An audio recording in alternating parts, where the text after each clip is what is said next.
یہ ملک ایک وعدے پر ملا تھا، ہم وہ وعدہ بھول چکے۔ وہ وعدہ کیا تھا؟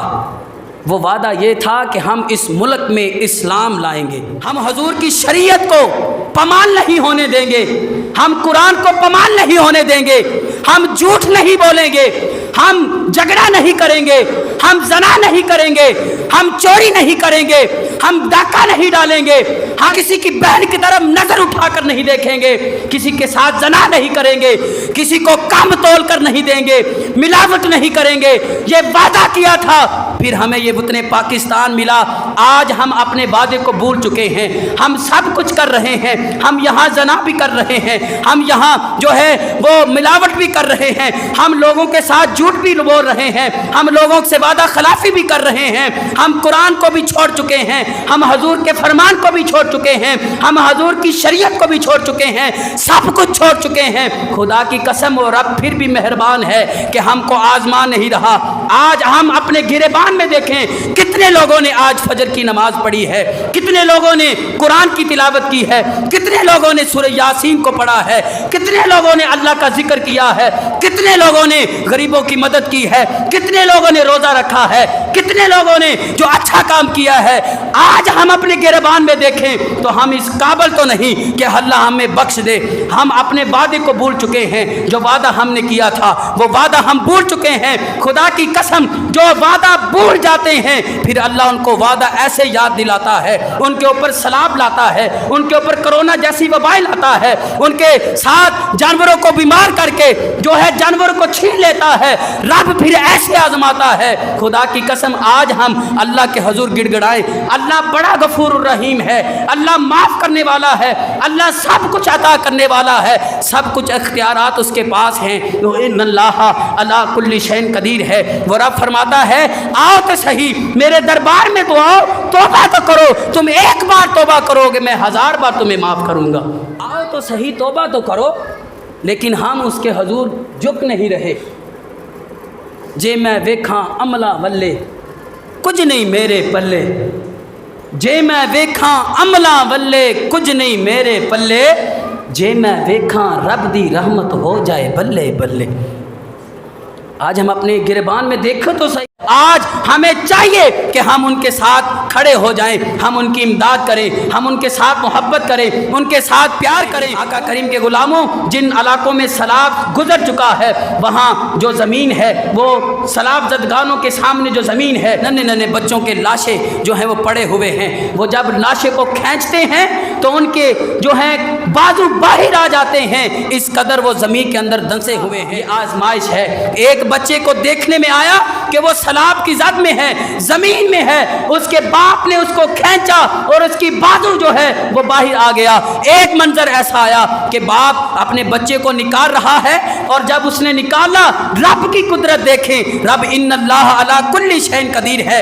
وہ سیلاب آیا، بچہ زمین کے اندر ہے، جب اس کے باپ نے اس کو باہر نکالا تو رب نے اپنی قدرت کاملہ دکھائی۔ اب باپ نے جب اس کو نکالا تو اللہ کی قدرت دیکھیں، اس بچے کی سانسیں چل رہی ہیں۔ اللہ نے ایسے ایسے مناظر بھی وہاں کے لوگوں کو دکھائے، ایسے ایسے مناظر لوگوں کی نظروں میں آئے۔ وہاں لوگ پانی سے ایسے جا رہے ہیں جیسے تنکے پانی میں بہتے جا رہے ہیں۔ لوگوں کی جو مویشی ہیں، جانور ہیں، وہ پانی کی نظر ہو گئے۔ لوگوں کا ایک کھانے پانی کی نظر ہو گئے، گندم جو ہے وہ پانی کی نظر ہو گئی، جو ان کی کپاس ہے وہ پانی کی نظر ہو گئی، ان کا سارا کچھ لٹ گیا ہے۔ بخاری مسلم کی حدیث پاک ہے، نبی کریم صلی اللہ علیہ وسلم نے فرمایا جو اپنے بھائی کی امداد کے لیے ایک قدم چلتا ہے، سینکڑوں قدم نہیں، ایک قدم، مدد کے لیے کتنے قدم؟ ایک قدم چلتا ہے، آقا کریم نے فرمایا اللہ اسے 10 اعتکاف کرنے کا ثواب عطا کر دیتا ہے۔ تو آج ہمیں چاہیے کہ ہم اپنے قدموں کو بڑھائیں۔ جگہ جگہ کیمپ لگے ہوئے ہیں، رضا ثاقب مصطفی صاحب نے کیمپ لگایا ہے، اجمل رضا قادری صاحب نے لگایا ہے، دعوت اسلامی والوں نے لگایا ہے۔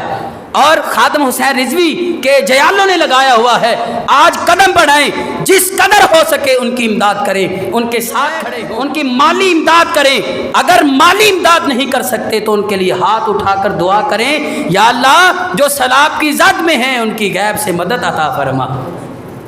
آج ہم اپنے گریبان میں دیکھو تو صحیح، ہم کتنے عمل صالح کر رہے ہیں، اپنی اولاد میں سے کتنے بچوں کو دین کے لیے وقف کیا ہے۔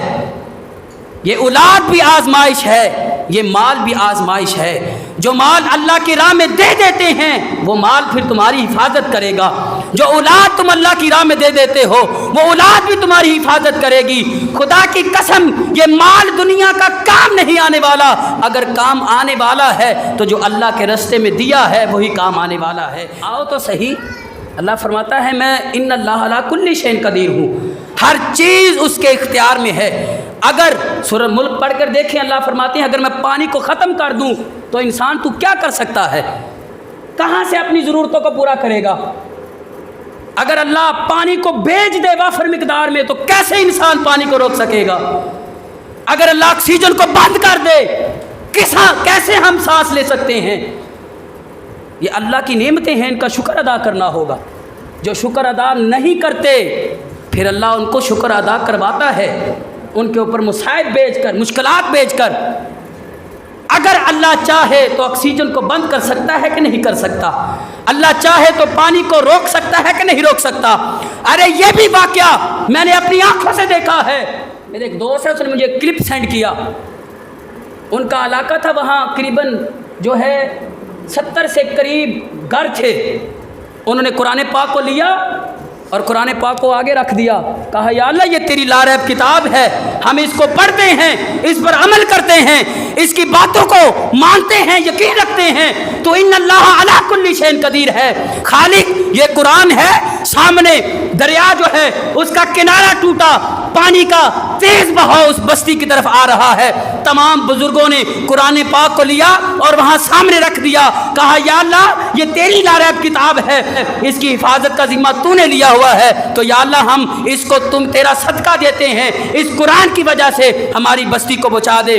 خدا کی قسم 9 کلومیٹر تک اللہ نے زمین کو پھاڑ دیا، 9 کلومیٹر تک زمین پھٹ گئی، جہاں تک ان کی آبادی تھی ساری زمین ایسے پھٹ گئی، جتنا پانی آیا وہ سارا پانی اس جو پھٹی ہوئی زمین اس کے اندر دھنس گیا۔ اللہ نے یہاں بھی اپنی قدرت کاملہ دکھائی کہ جو توبہ کر لیتا ہے میں اس کو ایسے بچا بھی لیتا ہوں۔ انہوں نے اللہ کے حضور توبہ کی، کہا یا اللہ ہم توبہ کرتے ہیں، دیے ہوئے وعدے کو پورا کریں گے، ہمیں سیلاب کے ریلے سے بچا لے۔ اللہ نے 9 کلومیٹر تک زمین کو پھاڑ دیا، جتنا پانی آیا تھا سارا پانی اس گڑھے کے اندر چلا گیا۔ تو یہ اللہ کی قدرتیں ہیں کہ نہیں ہیں؟ کوئی آئے تو صحیح اللہ کی بارگاہ میں، کوئی جھکے تو صحیح اللہ کی بارگاہ میں، کوئی گڑ گڑائے تو صحیح اللہ کی بارگاہ میں، جو آتا ہے اللہ اسے نواز دیتے ہیں۔ اللہ نے فرمایا ان اللہ یحب التوابین، جو توبہ کرتا ہے میں اس کو اپنا دوست بنا لیا کرتا ہوں۔ آقا کریم کے غلاموں، نبی کریم صلی اللہ علیہ وسلم نے فرمایا کہ انسان کا مددگار ہے، جب کسی دوسرے بندے پر مشکل آتی ہے تو وہ اس کے ساتھ کھڑا ہو جاتا ہے۔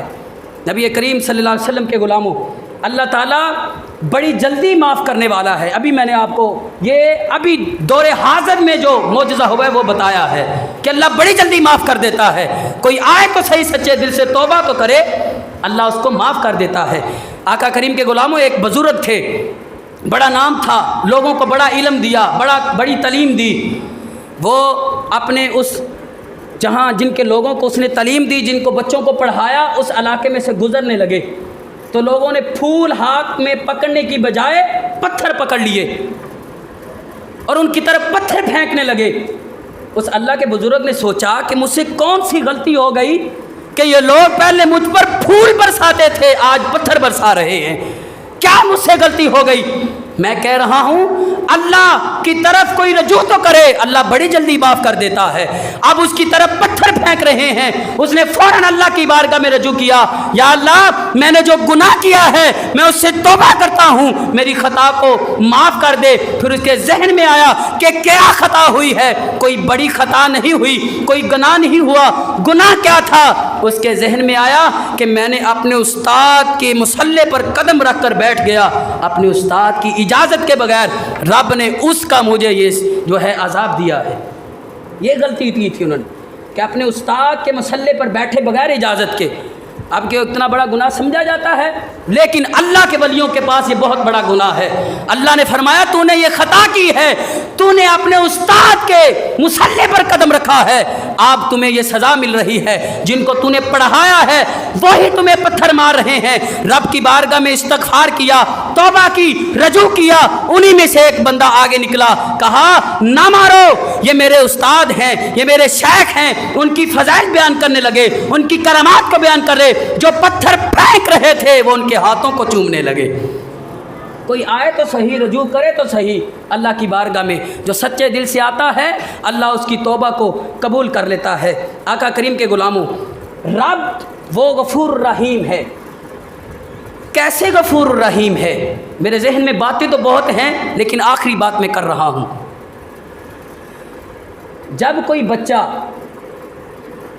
باہر کھیل رہا ہو، اس کا ٹیچر استاد قریب سے گزرے، برا کام کر رہا ہو بچہ، وہاں سینکڑوں بچے کھیل رہے ہوں، تو استاد آ کر کس کو مارتا ہے؟ جو بچہ اس کا شاگرد ہوتا ہے۔ باس اتفاق کرتے ہیں استاد اس کو آ کر تھپڑ مارتا ہے، اس کو منع کرتا ہے جس کا رجسٹر میں اس کا نام ہوتا ہے۔ دوسرے بچوں کو وہ کچھ نہیں کہتا کیونکہ وہ اس کے اسٹوڈنٹ نہیں ہوتے۔ اسی مثال کو میں یہ سلاد کے اوپر لاؤں گا۔ اللہ ہمیشہ اپنے بندوں کو آزماتا ہے۔ اللہ نے کبھی غیروں کو عذاب نہیں دیا۔ آج آپ دیکھیں باہر والے ممالک میں وہاں سیلاب، حالانکہ پانی سارا ادھر سے آ رہا ہے، وہاں سیلاب نہیں، وہاں اس طرح کا معاملہ نہیں، وہاں اللہ تعالیٰ نے یہ کام نہیں کیا، گھر نہیں چھینے، وہاں اللہ تعالیٰ نے مویشی نہیں چھینے، گندم نہیں چھینی، اولاد نہیں چھینی، ماں باپ نہیں چھینے، اللہ ساری نعمتیں وہاں نازل کر رہا ہے۔ مسلمانوں پر یہ عذاب کیوں ہے؟ اللہ اپنے بندوں کو آزماتا ہے۔ جس طرح ایک ٹیچر، ایک شیخ، ایک استاد سارے بچوں میں سے اپنے بچوں کو ڈانٹ کر لے جاتا ہے، سیر پر لے آتا ہے تاکہ وہ گناہ نہ کریں، وہ برا کام نہ کریں۔ وہ برا کام کریں گے تو وہ جہنم میں چلے جائیں گے۔ اللہ فرماتا ہے میں ان کو عذاب دے دیتا ہوں، دنیا میں ہی آزما لیتا ہوں، دنیا میں ہی ان کی خطاؤں کو، ان کی عذاب دے دیتا ہوں، کل قیامت کو ان کو اچھا اور جنت میں اعلیٰ درجہ عطا کر دوں گا۔ تو یہ اللہ کی آزمائشیں ہیں، ان میں صبر کرنا چاہیے۔ انسان ناشکرا ہے، جب وہ شکر کرنے پہ آتا ہے تو پھر حد کر دیتا ہے، جب ناشکری کرتا ہے تو پھر اللہ کے قریب بھی نہیں ہوتا۔ وہ کہتا ہے اللہ مجھے ہی آزما رہا ہے۔ حضرت امام حسین نے تن من دھن قربان کر دیا لیکن ناشکری والا ایک لفظ بھی نہیں بولا۔ کہا یا اللہ اگر میرے پاس اور بھی اولاد ہوتی تو ساری تیرے رستے میں قربان کر دیتا۔ تو اللہ اپنے بندوں کو آزماتا ہے۔ نبی کریم صلی اللہ علیہ وسلم کو طیف کے بازار میں آپ کو جو ہے وہ کنکریاں جو سے مروایا، آپ کے نالین، آپ کے جوتے خون سے آلودہ ہو گئے۔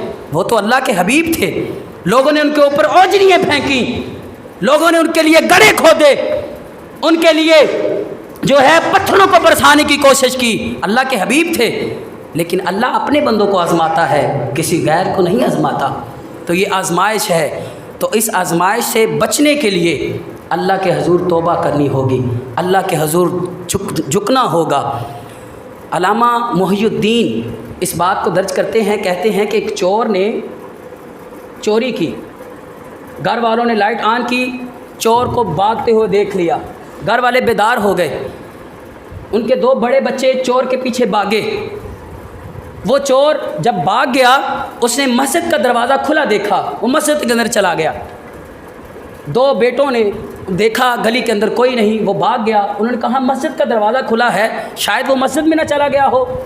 وہ دو نوجوان دونوں بھائی مسجد میں داخل ہوئے. وہ چور جو تھا ہاتھ باندھ کر کھڑا ہو گیا. میں کہہ رہا ہوں اگر اللہ کی بارگاہ میں جھک جائیں تو اللہ معاف کر دیتا ہے. اب وہ چور جو عادی تھا چوری کا، چوری کرنا اس کا پیشہ تھا، ہر وقت چوری کرتا تھا، اب وہ اللہ کی بارگاہ میں آ کر جھوٹی موٹی کھڑا ہو گیا. چھوٹے بھائی نے کہا بھائی یہی چور لگتا ہے. اب چھوٹا بھائی پکڑنے لگا. علامہ محی الدین اس بات کو اپنی کتاب میں درج کرتے ہیں. چھوٹا بھائی پکڑنے لگا. اب اس نے دل ہی دل میں توبہ کی، یا اللہ آئندہ میں چوری نہیں کروں گا، آج مجھے بچا لے، آج مجھے بس اس آفت سے محفوظ کر دے، آئندہ یہ گناہ نہیں کروں گا. اس نے دل ہی دل میں توبہ کی. بڑے بھائی نے چھوٹے بھائی کا ہاتھ پکڑا، کہا نانا اس کو نہ چھیڑو. ساری رات گئے اللہ کی بارگاہ میں کھڑا شخص، ہم اس کو تنگ نہ کریں کہیں ہم پر عذاب نہ آ جائے، یہ تو کوئی اللہ کا ولی لگتا ہے. وہ اس کو چھوڑ کر گھر آ گئے. اب وہ اس کو پتہ چلا کہ وہ اس کو چھوڑ کر چلے گئے. بعد میں وہ کہتا ہے یا اللہ نہ میں نے وضو کیا، نہ میں نے نیت کی، نہ میں نے کوئی سوچا کہ میں جا کر نماز تہجد پڑھوں گا، میں تو چوری کر کے آیا تھا، میں جھوٹی موٹی تیری بارگاہ میں کھڑا ہوا. تو جھوٹی موٹی کھڑے ہونے والے کو جب وہ توبہ کر لیتا ہے تو اسے اللہ کا ولی بنا دیتا ہے. اللہ نے پھر اس چور کو قطب بنایا. کوئی آئے تو صحیح، کوئی آئے تو صحیح اللہ کی بارگاہ میں. خدا کی قسم سینکڑوں جانیں جو ہیں وہ سیلاب کی زد ہو چکی ہیں، سینکڑوں مکانات گر چکے ہیں، سینکڑوں مدارس سکول کالج گر چکے ہیں. اب وہاں تعلیم کا نظام ختم ہو چکا ہے، ان کے پاس کھانے کے لیے کچھ نہیں، ان کے مویشی پانی کی زد میں بہہ چکے ہیں. ہمیں ان کے ساتھ کھڑا ہونا ہوگا، ہمیں ان کے قدم کے ساتھ قدم کو ملانا ہوگا، اور جو ہمیں اللہ نے نعمتوں سے نوازا ہے ان کا شکر ادا کرنا ہوگا، ان کا شکر بجا لانا ہوگا. اگر ہم شکر نہیں کریں گے پھر اللہ ہمیں بھی آزمائے گا. تو اللہ کی آزمائش سے بچنا چاہیے، اللہ کی بارگاہ میں گڑ گڑانا چاہیے، توبہ کرنا چاہیے. میں نے سورۃ البقرہ کی آیت نمبر 222 پڑھنے کا شرف حاصل کیا. اس میں اللہ نے یہی فرمایا کہ جو توبہ کرنے والے ہیں میں ان کو اپنا دوست بنا لیتا ہوں، اور جو توبہ پر ہمیشگی اختیار کرتے ہیں پھر اپنے آپ کو طیب اور طاہر رکھتے ہیں، پاک صاف رکھتے ہیں، میرے گھر میں آتے جاتے ہیں، میں ان لوگوں کو بھی اپنا دوست بنا لیتا ہوں. اللہ تعالیٰ ہمیں اللہ کا شکر بجا لانے کی توفیق عطا فرمائے، قرآن پڑھنے کی، مسجد میں آنے کی، نیک اعمال کرنے کی توفیق عطا فرمائے. وما علینا الا البلاغ المبین.